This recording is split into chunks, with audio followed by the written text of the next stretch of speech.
Daily. Taste the Daily. ప్రస్తుతం Prashanth Neel direction లో high voltage action drama చేస్తున్నాడు మ్యాన్ ఆఫ్ మ్యాసిస్ ఎన్టీఆర్.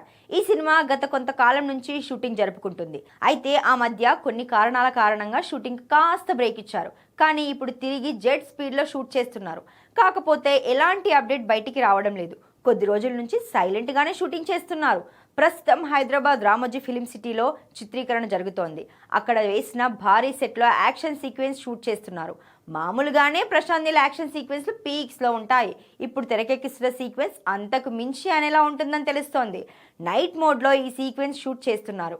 ఈ స్కెడ్యూల్ అయిపోయిన తర్వాత విదేశాలకు వెళ్లేందుకు రెడీ అవుతోంది చిత్ర యూనిట్. అయితే ఓవైపు డ్రాగన్ సెట్స్లో టైగర్ విధ్వంసం సృష్టిస్తుంటే మరోవైపు ఆయన సీరియస్ అయిన వీడియో ఒకటి సోషల్ మీడియాలో వైరల్ అవుతుంది. ఇటీవల ఎన్టీఆర్ ఓ స్టార్ హోటల్కు వెళ్ళిన వీడియో ఒకటి బయటికి రాగా వైట్ అండ్ వైట్ డ్రెస్లో స్టైలిష్గా కనిపించాడు. అయితే కూల్గా ఫోన్ మాట్లాడుకుంటూ వెళ్తున్న తారక్ను అక్కడున్న వారు ఫోటోలు తీయడానికి అత్యుత్సాహం చూపించారు. దీంతో వారిపై ఎన్టీఆర్ ఒక్కసారిగా సీరియస్ అయ్యాడు. వాళ్ళను వారిస్తూ ఆగ్రహం వ్యక్తం చేసిన వీడియో సోషల్ మీడియాలో హాట్ టాపిక్ అవుతోంది. దీనిపై రకరకాల కామెంట్స్ చేస్తున్నారు నెటిజన్స్. కానీ డ్రాగన్ సినిమా కోసం ఈగర్గా వెయిట్ చేస్తున్నారు అభిమానులు.